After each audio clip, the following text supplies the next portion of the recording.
mensagem meio secreta que de todas as pessoas do mundo, né, que iam ler e interpretar, elas iam ler e interpretar uma coisa meio assim falsa. A verdade dessa mensagem é que ela é uma mensagem para você. Isso, vamos dizer assim, tentando trabalhar o seu exemplo, né? Mostra que ela estava no imaginário, mas em determinados momentos, segundo determinadas injunções, esse simbólico ele era substituído, vamos dizer assim, pelo imaginário. Por exemplo.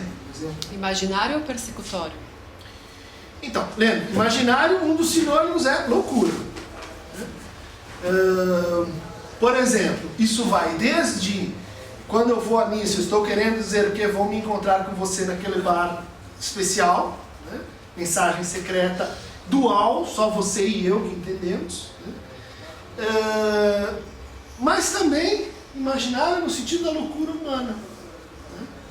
Então, por exemplo, quantas vezes a gente não recebe assim mensagens, né, que parecem assim feitas para nós, né, que são para mim, né? Você diz, bom, claro, esse fenômeno também acontece na perversão, esse fenômeno também acontece na neurose, ele não é um fenômeno exclusivo da psicose, mas a psicose se caracteriza por, naqueles lugares em que o simbólico ele é convocado, né, para você fazer uma relação triádica, né, e integrar simbolicamente algo a uma espécie de dualidade, de substituição, né, de redução do triádico ao dual. Tudo bem? Manda brasas. Pergunta muito interessante. Você vê como isso pode assumir feições assim mais simples e mais complexas. Pensa, por exemplo, num paciente que tem a letra M no nome. E toda vez que ele escuta uma palavra que tem a letra M, tipo manhã, mamãe, minto, ele sente uma coisa no corpo, que aquele M é para ele.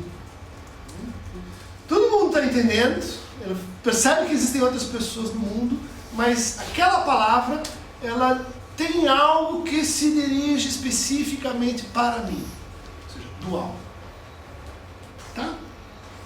Essa versão exagerada, né, de como a intencionalidade do mundo pode se distribuir de forma imaginária. Versão mais simples. Né? Você chega numa festa que você não conhece ninguém e de repente suas mãos começam a ficar estranhas, porque elas, não sei, você começa a reparar nas suas mãos ou na sua forma do corpo e de repente todo mundo está olhando para você e talvez você não esteja combinando ou eles estão olhando para... Tem alguma coisa errada em você, né? Pelo simples fato de que você não conhece ninguém na festa. É uma experiência de loucura reduzida. Tudo bem? Loucura banal, loucura cotidiana. A mulher que olha vestido no espelho antes da tal festa e diz, isso é horrível, meu Deus do céu, e pergunta para o marido, e o marido diz, é aquela coisa que você devia ter um cartão. Não responder. Peço para na semana que vem responder. Porque se você diz, não, querida, você está linda, você não precisa mentir para mim, você só fala coisas que não são verdade, você está querendo me enganar. Por quê? Porque a minha relação com a minha própria imagem, aí um exemplo bruto de uma imagem mesmo, ela não é capaz de integrar o terceiro, ela é mais forte que esse terceiro. E se o idiota diz realmente não está combinando, levam a traulitadas. E como você ousa fazer isso comigo? Porque daí você transfere aquela relação dual para essa relação dual, né? Daí o seu marido começa a descer a martelada em você. Tudo bem? Bom,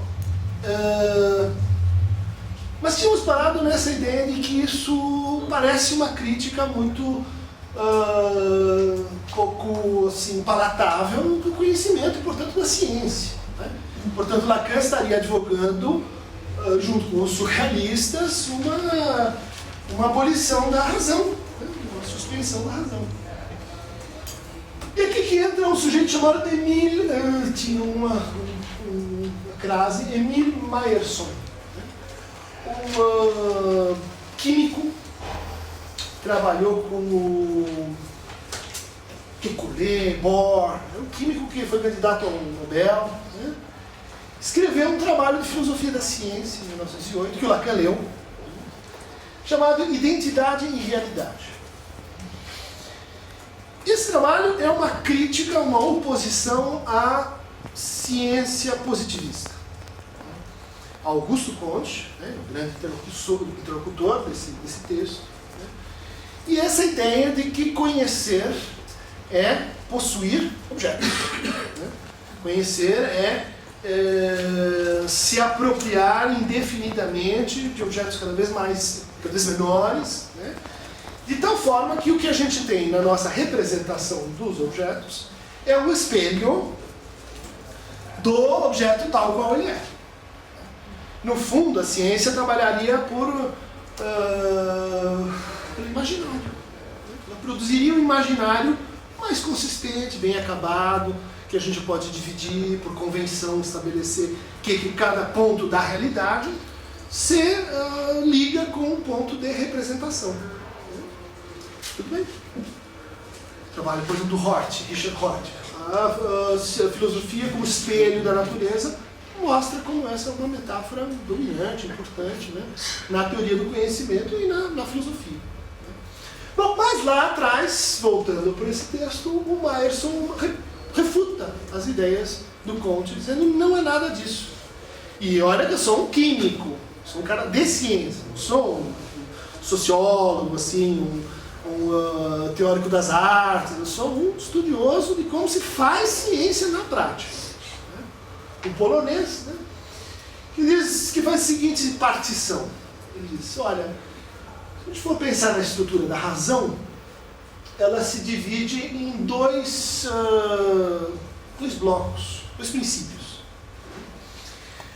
De um lado, a gente tem um princípio, por exemplo, que o Piaget estudou, que é baseado numa expectativa de regularidade. Nossa razão, ela cria padrões, cria repetições, cria insistências, cria analogias, simetrias, comparações. Vocês podem aí abrir isso para diferentes modalidades de expectativa de regularidade. Por exemplo, expectativa de que vocês estejam aqui amanhã às 10 da manhã, se não ferrar tudo hoje, vocês vão estar aqui amanhã às 10 horas.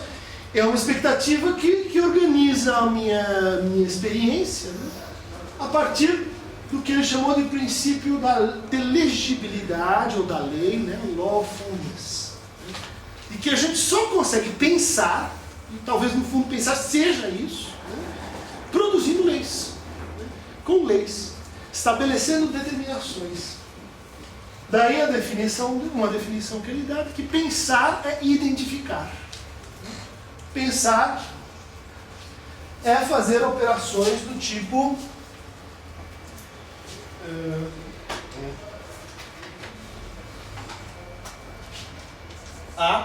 posso fazer isso?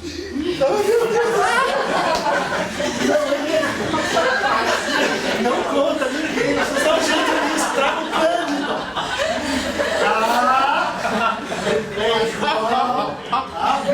Tudo bem? Não, quem olhar para aquele pedaço de parede, o meu imaginário não vai suportar. Bom, Goblin. Esse espaço tão grande. Esse espaço tão bom ali. Pois é, mas eu me confundi com o real e o imaginário. Então, quando eu identifico A com B, uma vez feita essa ligação, toda vez que aparecer A, eu vou antecipar o B. Isso é uma propriedade que o Lacan vai usar mais adiante para definir o imaginário. Vamos dizer, onde há imaginário, há antecipação. O que há? O tal poder que a imagem tinha de fascinar a Aimee, de causar um enigma do que será que ela tem, que eu queria para mim. E essa antecipação de algo que ainda não está mas que meu pensamento é capaz de produzir ali, né? De colocar ali. Ou seja, uma tendência que tem essa característica, né, de ser a priori. Né? Os dois sentidos de a priori, né? No sentido de kantiano, né? De que o próprio pensamento vem com esse acessório embutido, né? E que para pensar eu tenho que fazer certos juízos que, quando eu falo em A, eu já estou falando em B, né? Juízos analíticos. Né? E, ao mesmo tempo, a priori no sentido comum, né? De antecipação, de ver um sentido ali onde ele não está, de construir uma imagem, né? Ali onde ela não se completou. Nisso, o Lacan lê os teóricos da Gestalt, né? Köhler e companhia, e diz: puxa, a gente tem isso na nossa percepção, é a lei do fechamento. A gente não consegue ver uma forma ruim. A nossa percepção, ela determina uma espécie de ajuste da forma, de tal maneira que a forma se complete e que se produza como uma boa forma.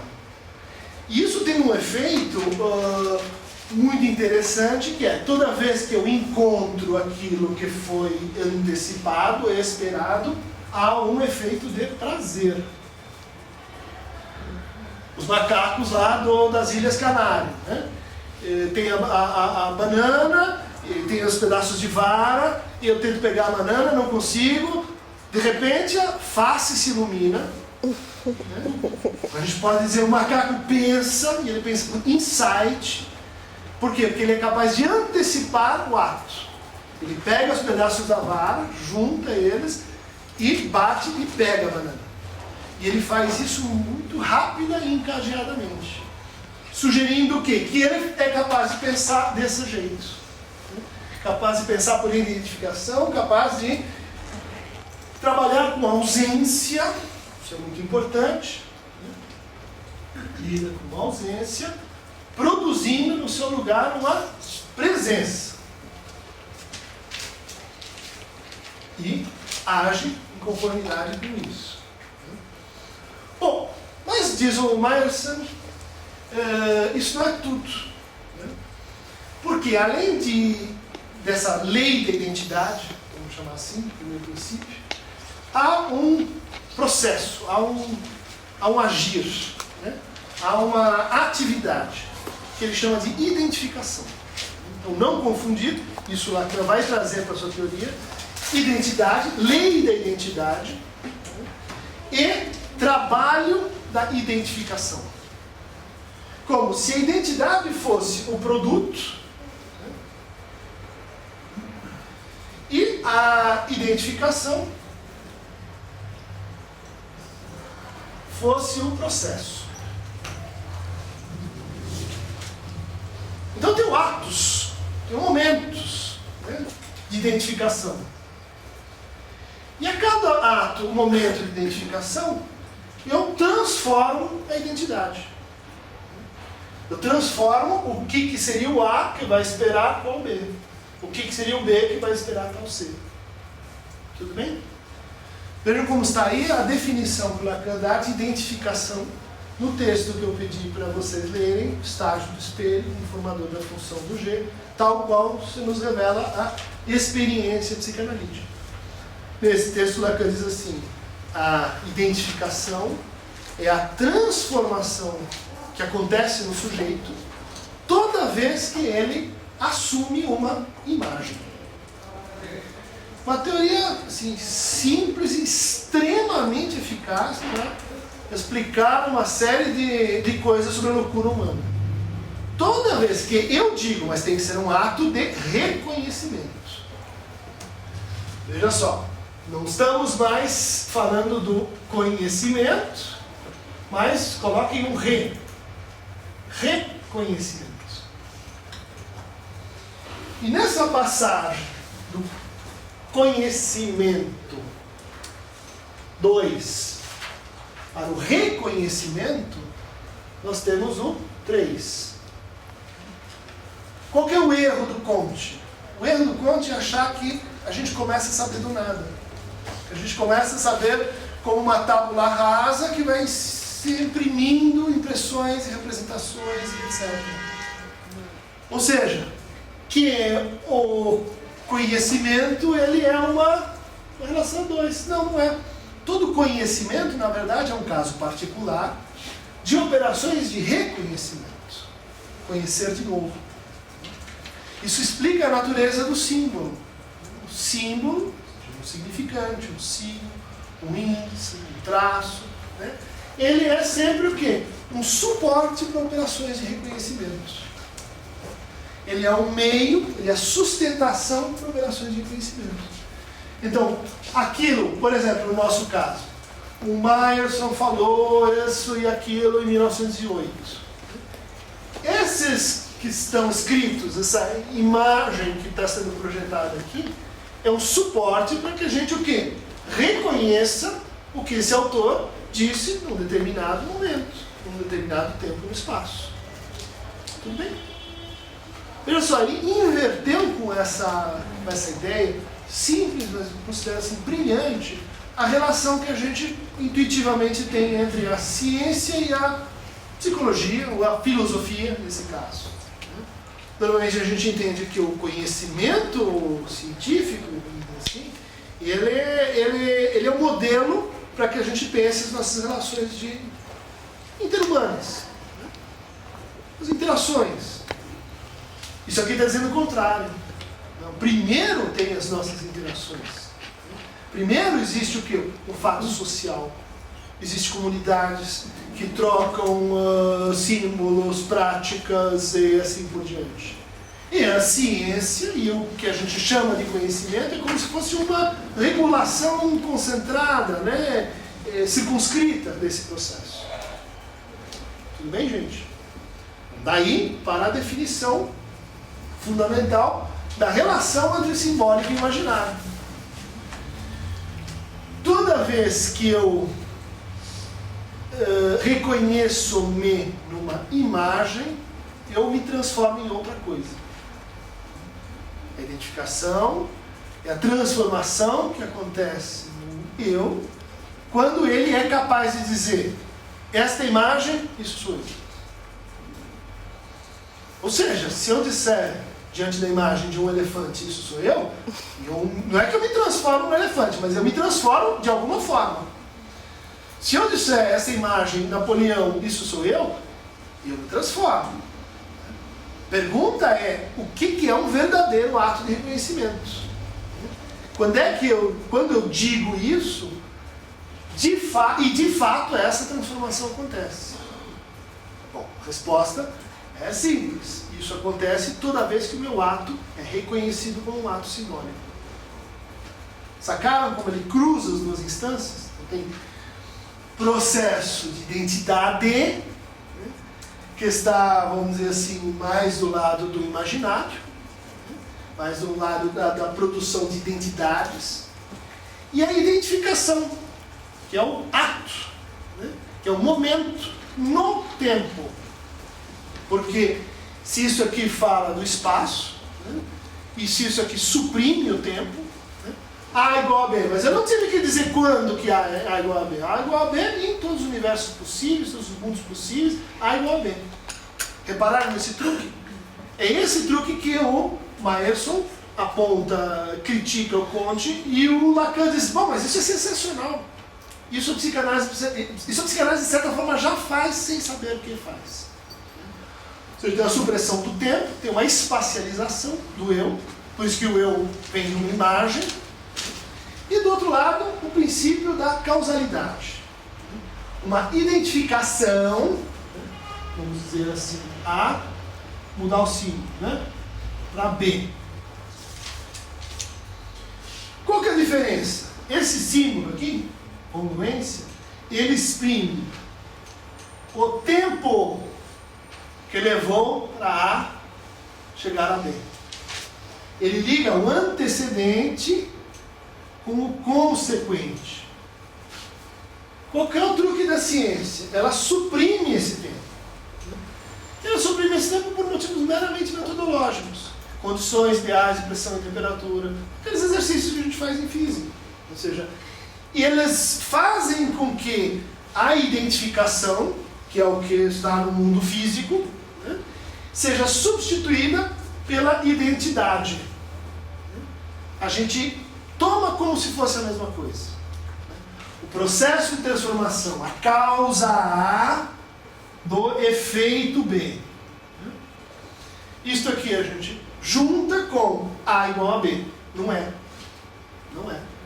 Myerson diz, esse é o problema do Conte. Esse problema é grave, porque ao fazer isso, a gente exclui o tempo, e com o tempo existe uma coisa que ele já menciona, que é o resíduo da operação. Toda causa, isso ele se apoia na lei de um físico chamado Cournot, toda transformação física ela deixa uma fuga de energia, né? Uma entropia, um resíduo, um resto, um lixo, né? Que vamos fazer de conta que não está acontecendo, como os não ecológicos fazem. Vamos fazer de conta que estamos produzindo e que não tem resto nenhum sendo aparecendo em algum lugar, que não tem tempo nenhum envolvido no processo de transformação. Christian, eu não entendi que em cima, quando você identifica A igual a B, você identifica... Fora do tempo, só o espaço. Então, e embaixo? Quando um é a você causa... faz a identificação, né? Veja só, a transformação que acontece no sujeito quando ele, ato de reconhecimento, se reconhece numa imagem. Essa transformação, ela acontece no tempo, ela dura tempo. Não é